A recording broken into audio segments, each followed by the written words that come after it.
இந்த உலகம் நல்லவர்களை எப்படி யூஸ் பண்ணுதுன்னு தெரியுமா? நல்லவர்கள்னா ஃபஸ்ட்டு யாருன்னு தெரியுமா? எல்லாத்தையும் மனசுக்குள்ளே வச்சுக்கிட்டு மற்றவர்களுக்காக தங்களையே அர்ப்பணிப்பாங்க, தங்களையே மறந்துடுவாங்க. அவர்கள் இல்லைன்னு சொல்ல மாட்டாங்க. அவங்கக்கிட்ட எது கேட்டாலும் நம்மக்கிட்ட இல்லை அப்படின்னு சொல்லவே மாட்டாங்க. அவங்க யாரையுமே காயப்படுத்த மாட்டாங்க. ஆனால் அதே நல்ல மனசு தான் அவர்களுக்குள்ள ஒரு பெரிய பிரச்சனையாக மாறிடும். நீங்கள் கவனிச்சிருப்பீங்களா? நான் ஒரு நல்லவங்களா இருக்காங்கன்னா அவர்களிடம்தான் எல்லாருமே ஹெல்ப் கேட்பாங்க. அவர்களிடம் எல்லோருமே நம்மளோட பிரச்சனையை, நம்மளோட ப்ராப்ளத்தை ஷேர் பண்ணுவாங்க. ஆனால் அவங்களுக்குன்னு ஒரு ஹெல்ப் வேணும்னா அவங்க கூட யாருமே இருக்க மாட்டாங்க. இந்த உலகம் என்ன பண்ணுது தெரியுமா? நல்லவர்களை நல்லா யூஸ் பண்ண தெரிஞ்சுக்கிறட்டும். அவங்களோட கைண்ட்னஸ், அதாவது அவங்களோட கருணை, அவங்களோட இரக்க குணத்தை அட்வான்டேஜாக எடுத்துக்கிறோம். அதே மாதிரி அவங்களோட சைலன்ஸை அது வீக்னஸாக மாற்றிக்கிட்டு அவங்கள நம்ம என்ன வேணாலும் பண்ணலாம், என்ன வேணாலும் திட்டலாம், அவங்க சைலண்ட்டாக தான் இருப்பாங்க அப்படின்னு நினைக்க வைக்கும். இவங்க எல்லாரும் தான் நல்லவர்கள். அப்படின்னா நம்மளாம் நல்லவர்கள் இல்லைன்னு நினைக்காதீங்க. நம்ம ஓரளவுக்கு அதாவது மற்றவங்க பேசுகிறாங்கன்னா அதை எதிர்த்து பேசவாது நம்மக்கிட்ட தைரியம் இருக்கணும். அது நம்ம நல்லவங்க கிடையாது அப்படின்லாம் கிடையாது. இது ரொம்ப என்ன பண்ணுறது, ஒரு புத்தர் மாதிரி வாழ்கிற ஒரு கேரக்டர். அந்த மாதிரி இருக்கிறவங்கள தான் ரொம்ப நல்லவங்க அப்படின்னு சொல்லுவாங்க. ஸோ ஒரு நாள் என்ன பண்ணுவாங்க, அந்த நல்லவங்க என்ன பண்ணுவாங்கன்னா, நம்ம என்ன தான் இருக்கிறத ஃபுல்லாக எடுத்து கொடுத்தாலும், என்ன தான் பண்ணாலும், யாராவது முதுகு பின்னாடி கண்டிப்பாக பேச தான் செய்வாங்க. அதை கேட்டு என்ன ஆயிடுவாங்க, அந்த நல்லவங்க ஒரு நாள் டயர்ட் ஆகிடுவாங்க. அதுவுமே இல்லாமல் நம்மகிட்ட இருக்கிறது எல்லாமே கொடுத்தாச்சு, இதுக்கு மேலே கொடுக்குறதுக்கு எதுவுமே இல்லை அப்படின்னு சொல்லிட்டு ஒரு நாள் என்ன பண்ணுவாங்க, அந்த நல்லவங்க டயர்ட் ஆகிடுவாங்க. அப்போயில் அவங்க கொஞ்சம் என்ன பண்ணுவாங்க, எல்லாத்துட்டேருந்தும் டிஸ்டன்ஸ் ஆக ஆரம்பிப்பாங்க. அப்போ தான் இந்த உலகம் கேட்கும் பாருங்கள் ஒரு கேள்வி, நீ மாறிட்டியா, நீ முன்ன மாதிரி இல்லை அப்படி தானே அப்படிங்கிற மாதிரி ஒரு கொஷின் கேட்பாங்க. ஆனால் அந்த கேள்வி அந்த புத்தர் மாதிரி வாழ்கிற அந்த நல்லவங்களை எப்படி குத்துன்னு தெரியுமா? ஆனால் உண்மை என்னென்னா அவங்க மாறவே இல்லை. அவங்க அவங்களோட லைஃப்பை அப்போ தான் உணர்ந்திருக்காங்கன்னு அர்த்தம். யாரை நம்பணும், யாரை நம்பக்கூடாது, எவ்வளவு ஹெல்ப் பண்ணணும், எவ்வளோ ஹெல்ப் பண்ணக்கூடாது, எங்கே ஸ்டாப் சொல்லணும். அதாவது இப்போ நம்ம இப்போ உள்ள ரியல் லைஃப்பில் மணி தான். நம்மகிட்ட ஒருத்தவங்க காசு கேட்குறாங்கன்னா நமக்கு அப்போவே தெரியும் நம்மக்கிட்ட அந்த அமௌண்ட் இல்லை அப்படிங்கிறது நம்மகிட்ட தெரியும். ஆனால் அதை டைரெக்டாக என்கிட்ட இல்லை, என்னால் ரெடி பண்ண முடியாதுப்பா அப்படின்னு சொல்லவே மாட்டாங்க. எஸ்பெஷலி சொல்லப்போனால் அண்ணன் தங்கச்சிக்கு சொல்கிறது, தங்கச்சி அண்ணனுக்கு சொல்கிறது, அண்ணன் தம்பிக்கு சொல்கிறது, தம்பி அண்ணனுக்கு சொல்கிறது, இந்த மாதிரி வச்சுக்கலாம். அக்கா தம்பி ரிலேஷன்ஷிப்பு இந்த மாதிரி நிறையா கூட வச்சுக்கலாம். ஆனால் நம்ம கூட பிறந்துட்டாங்களே எப்படியாவது ரெடி பண்ணி கொடுப்போம் அப்படின்னு சொல்லிட்டு கடனை வாங்கியாவது ரெடி பண்ணி கொடுக்குறது. ஆனால் அதை ஸ்டாப் சொல்ல கற்றுக்கங்க. நம்மகிட்ட ஒரு அமௌண்ட் இல்லைன்னா இல்லை அப்படின்னு சொல்லுங்கள். என்னால் ஒரு இது முடியாதுன்னா நோன்னு சொல்லி பழகுங்க. நான் பண்ணுறேன்னு சொல்லிட்டு அதுக்கப்புறம் அதுக்காண்டி ஸ்டெப் எடுத்து மெனக்கெடுத்து ஓவராக கடன் வாங்கி வச்சிங்கன்னா உங்களுக்கு தான் அது ஓவர் ஸ்ட்ரெஸ்ஸாக இருக்கும். ஸோ எப்போவுமே ஸ்டாப் சொல்ல கற்றுக்கங்க. நல்லவர்களாக இருப்பது தவறே இல்லை. ஆனால் அதுக்காண்டி ஒரு லிமிட் இருக்கணும்.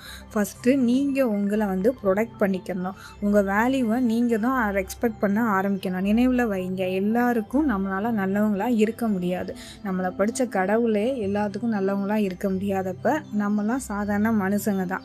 ஸோ எல்லாரையும் நம்மளால் சாட்டிஸ்ஃபை பண்ண முடியாது. ஒரு கோயிலுக்கு போய் ஒரு வேண்டுதல் வைக்கிறாங்க, ஒரு 100 பேர் போகிறாங்கன்னா அந்த கடவுள் எல்லாரோட வேண்டுதலை நிறைவேற்றுறானா கிடையாது. ஒரு 2-3 பேர். அதுவுமே என்ன சொல்கிறது, அந்தந்த காலகட்டத்துக்கு ஏற்றாப்புல அது நடந்திருக்கும். அதை நம்ம நினைப்போம் கடவுள் கருணையால் நமக்கு நடந்துருச்சு அப்படின்னு நம்மளை ஃபீல் பண்ண வைக்கிது. ஸோ நம்மளை படைத்த கடவுளாலேயே எல்லாத்தையும் சாட்டிஸ்ஃபை பண்ண முடியாதப்ப நாம் ஒரு சாதாரண ஹியூமன் பீயிங் தான். நம்மளால் எல்லாரையும் சாட்டிஸ்ஃபை பண்ண முடியாது.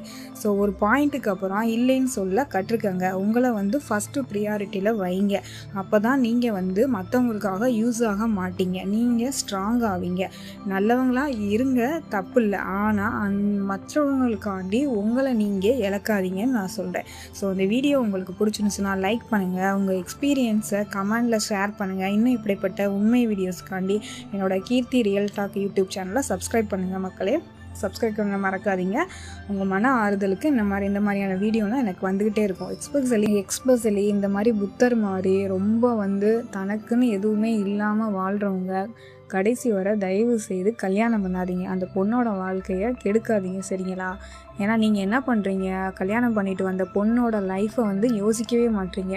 கல்யாணத்துக்கு முன்னாடி நீங்கள் இருந்திருப்பீங்க, அம்மா அப்பா தங்கச்சி தம்பி அண்ணன் அப்படி மாதிரி வாழ்ந்துருப்பீங்க, உங்கள் ஃப்ரெண்ட்ஸு. ஆனால் அதே மாதிரி வந்து கல்யாணத்துக்கு அப்புறம் நான் எல்லாத்தையும் அவங்களுக்கு தான் செய்வேன், உனக்குன்னு எதுவுமே சேர்த்து வைக்க மாட்டேன், நான் கடனை வாங்கியாவது அவங்களுக்கு நல்லது பண்ணுவேன் அப்படின்னு நினச்சிங்கன்னா அவங்களோட மனசு எவ்வளோ கஷ்டப்படுன்னு நினச்சி பாருங்கள். ஒரு பொண்ணு வந்து தன்னோட ஹஸ்பண்ட் வந்து நமக்கு வந்து குடைவெல்லாம் இருந்தால் சந்தோஷப்படுவாள். ஆனால் அப்போ கூட வந்து அந்த பொண்ணு நினைப்பா, கடன் வாங்கியாவது நமக்கு செலவு பண்ணணும் அப்படின்னு எந்த மனைவியும் நினைக்க மாட்டாங்க. அப்படி நினச்சா அது ரொம்ப கஷ்டமான ஒரு லைஃப் ஆண்களுக்கு. ஸோ வந்து நீங்கள் வந்து கடன் வாங்கியாவது தன்னோட உறவினர்களுக்கு தன்னோட நண்பர்களுக்கு இப்படி செஞ்சு ஊரை சுற்றி கடன் வாங்கி நான் ஒரு கெத்தான லைஃப் வாழ்கிறேன் அப்படின்னு நீங்கள் காமிச்சு என்ன பண்ண போகிறீங்க? கடனை வாங்கி பண்ணிவிட்டு அடுத்து என்ன பண்ணுவீங்க? பொண்டாட்டியோட நகையை தூக்கி வைக்கிறது, அடகு வைக்கிறது, இதுதான் நடக்கும் ரியல் லைஃப்பில். ஸோ வந்து அவங்களுக்கு ரொம்ப கஷ்டமாக இருக்கும். ஸோ இந்த மாதிரி வாழ்கிறவங்க கடைசி வரை தயவுசெய்து கல்யாணம் பண்ணி அந்த பொண்ணோட லைஃப்பை கெடுக்காதீங்க. நான் ஃபைனலாக சொல்கிறேன். நல்லவங்களா அப்படி நீங்கள் பண்ணியுமே அந்த உலகம் என்ன நினைக்குமா, நீங்கள் என்ன தான் பண்ணினாலும் அடுத்த நாளே ஏதாவது ஒரு ஃபங்க்ஷனுக்கு நீங்கள் ஏதாவது பண்ணினா அப்போவே நம்மளை பார்த்து திரும்பி கேட்கும், நீ என்ன பண்ண, நீ முன்னாடி மாதிரி இல்லை, மாறிட்ட அப்படின்னு சொல்லுவாங்க.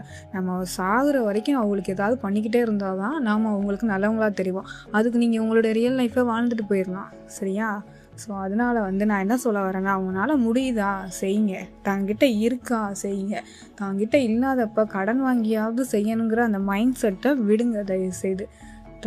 தன்னை நம்பி வந்துட்டாங்க ஒரு ஒய்ஃப் அப்படின்னா அவங்களுக்காண்டி கொஞ்சமாவது வாழுங்க. சரிங்களா? அவங்களுக்காண்டி கொஞ்சமாவது நினச்சி பாருங்கள் அவங்க லைஃப்பை.